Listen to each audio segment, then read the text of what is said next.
Welcome back, my super readers. Today we are doing 3 chapters, as you can see, 22, 23, 24. And this is going to be a longer video.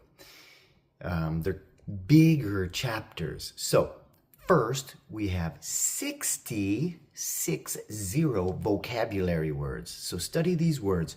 I broke them into categories. So we have like descriptive words, action words, machine, noun words. You'll see. So let's look at the words, write them down, and then let's jump right into it because this is going to be a longer one. Vocabulary. 3, 2,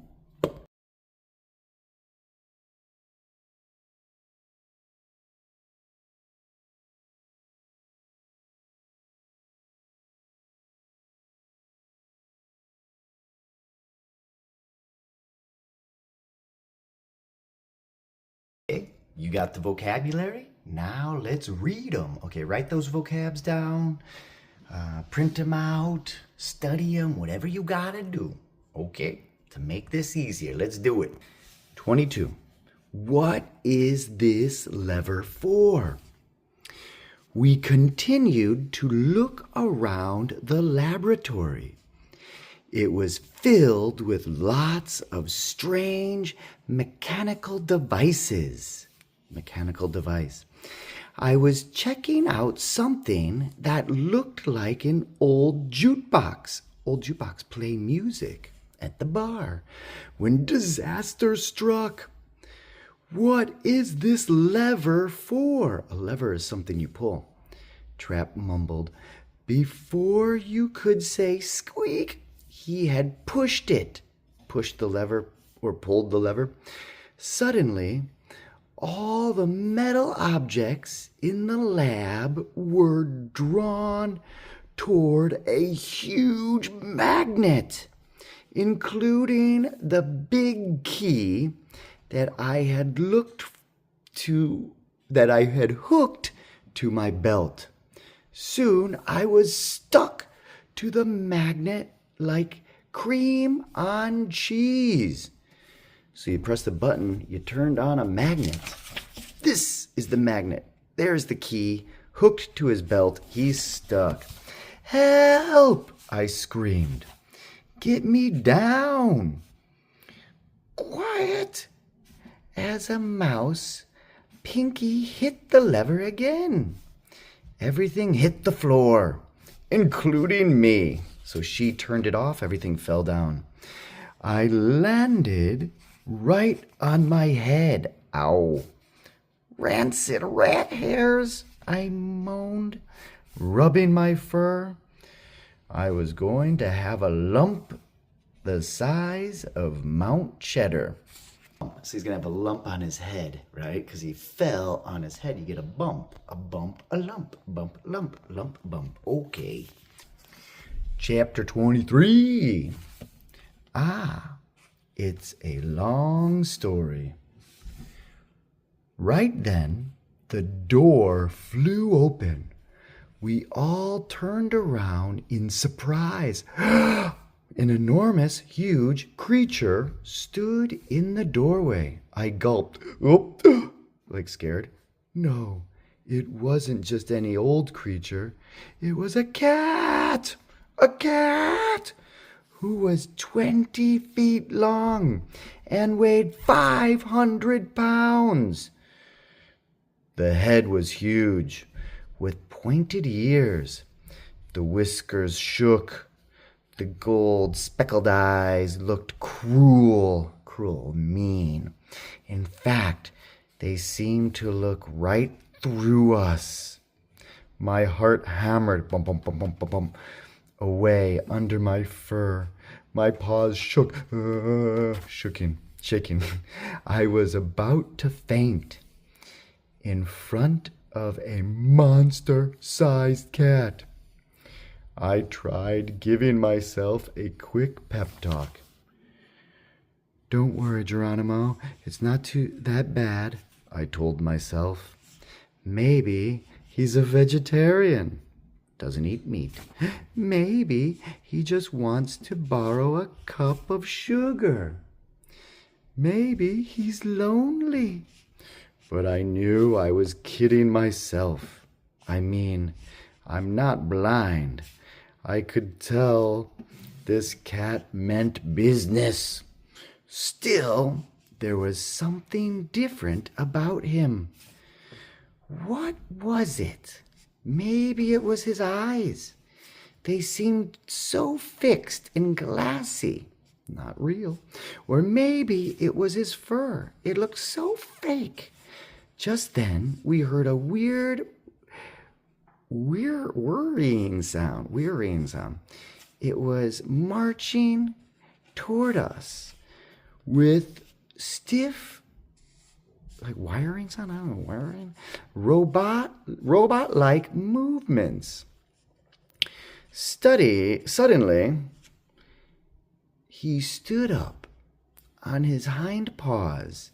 Then he grabbed his own hairy head, and pulled it off. So it's moving like a wiring sound, moving sound. It sounds like a machine. He pulled his head off. My mouth dropped open in shock. But I was even more shocked at what happened next. A mouse slid out from the cat's body and calmly headed toward us. It's a trick. It's a fake cat. Then he wrapped me in a giant hug. So he hugged him. Geronimo Stilton, my old friend, he gushed. It's so good to see you again. I could hardly believe my eyes. It was my dear friend, Professor Paws van Volt. Professor van Volt was a brilliant scientist. Very smart, an inventor, Einstein. We had met on one of my many adventures. I introduced my sister, my cousin, and Pinky Pick to the professor. They shook paws. It's so nice to meet all of you, said the professor. I feel like I already know you. You see, Geronimo is my favorite writer. The professor with his invention, egg cooking machine. Oh, nice. So I love reading his tales of adventure. They're so funny. I laugh my tail off. I grinned. Professor Von Volt is one of my biggest fans. I like to send him my latest books when they come out. But sometimes finding the professor is like finding a whisker in a haystack instead of needle in a haystack. So very hard. That's because the professor is never in one place for too long. He is always moving his laboratory from one spot to the next. So this laboratory science room. That way no one can steal his secret devices. So maybe he's in the subway being a cat to scare everybody. I didn't know you moved your laboratory, I told the professor. I am usually the only one to know each new address. The professor rubbed his head. Oh dear, I'm sorry, Geronimo, he apologized. I've been so busy with my inventions. I completely forgot to call you. No problem, I said, smiling. I wasn't surprised. The professor can be totally absent-minded, like not thinking. Once he tried to build a house underwater. It was sort of like a square submarine with a chimney. The professor was so busy working on the outside of the house that he didn't notice a shark had moved inside. Talk about a scary house guest. You don't want a shark inside. The professor showed us some of his latest inventions. There was a super-powered automatic cheese grater, a paw massager, and a can and a Can I try?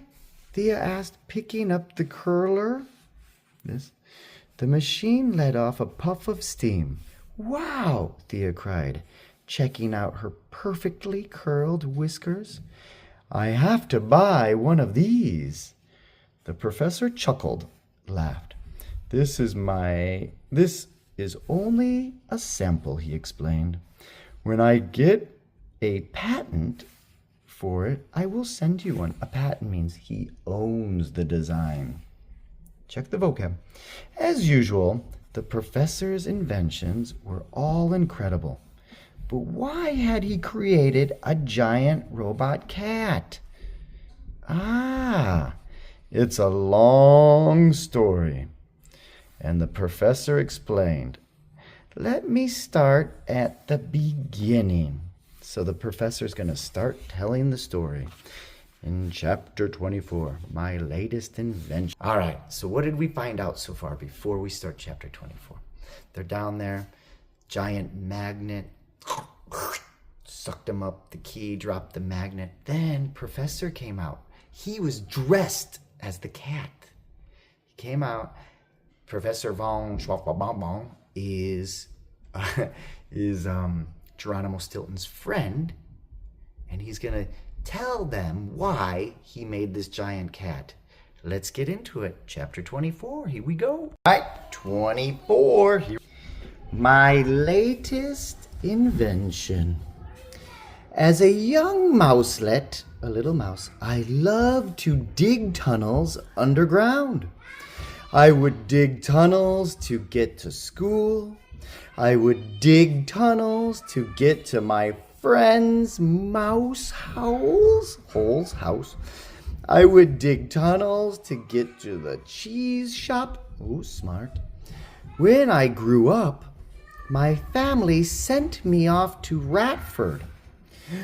It is the most prestigious university on Mouse Island. Prestigious, like famous, amazing. Harvard de Hakio. Sol de Hakio. Prestigious. I studied science, physics, chemistry, mathematics, history, medicine, and more. After I graduated, I was still fascinated with tunnels. Fascinated, curious, excited, amazed. I came up with a plan. New Mouse City had so much traffic. Why couldn't we build a transportation system under the ground, like a subway? The mayor loved my plan. They started building right away. I helped, and that's when I made an important discovery. There is a network of secret rooms under the city, dating back to the Great Cat War. They were used for communication with the outside. So these are the rooms under the city. Outside, when the town was under attack, I decided to make one of the rooms into a hidden lab. Here I can conduct my experiments on electromagnetic fields. There are no electrical sources underground to interfere. It's an ideal location, a good location. I was impressed. Only a brilliant scientist like Professor would come up with such an amazing idea. Would you like to see my latest invention? The professor asked. We all nodded, yes. He picked up a small box that looked like a remote control. I call this the Voltinator. It allows me to move any object without even touching it, Professor Von Volt said. He pointed the device at Trap. As if by magic, Trap rose into the air. Look at me! I'm a bird! I'm a plane! I'm a flying mouse! My cousin giggled. Professor Von Volt lowered him to the floor with great care. I bet you could make a lot of money, with that thingy, squeaked Trap. The professor nodded. Then he grew serious. Last Sunday, someone discovered this lab, he said, and that got me thinking. What if the Voltinator fell into the wrong paws, like a bad guy, the wrong hands? It could be a total disaster. Maybe the world is not ready for my invention yet. The professor had decided to move his laboratory once again. He had built the enormous robot cat to keep away intruders while he packed. So he made a cat so people were scared, stay away. We all listened to the professor's tale. The only sound was my cousin munching on an onion and cheese sandwich. At last, Pinky broke the silence. So you were the one driving the subway train, she remarked. And you projected those cat shadows on the walls. Guys, quiet please. Professor Von Volt held up his paws. Guilty. Go. As charged, he admitted. But today I am leaving. You won't have to worry about the phantom of the subway anymore. Go. At the moment, the door swung open. Sally Rasmussen and Paisley Pinhead barged into the room. Oh, these are the bad guys. They own the bad newspaper. Sally took one look at me and shrieked, Stilton! What are you doing here? She cried. Get away. Okay. So, the bad lady got into the room but she's angry because he's there first. All right, so we found out there is no phantom cat. I knew it. All right, so that is chapter 23, 24. 22, 23, 24. All right, we are going to finish the book in the next video and we'll be done. All right, everyone, have a great day. Bye.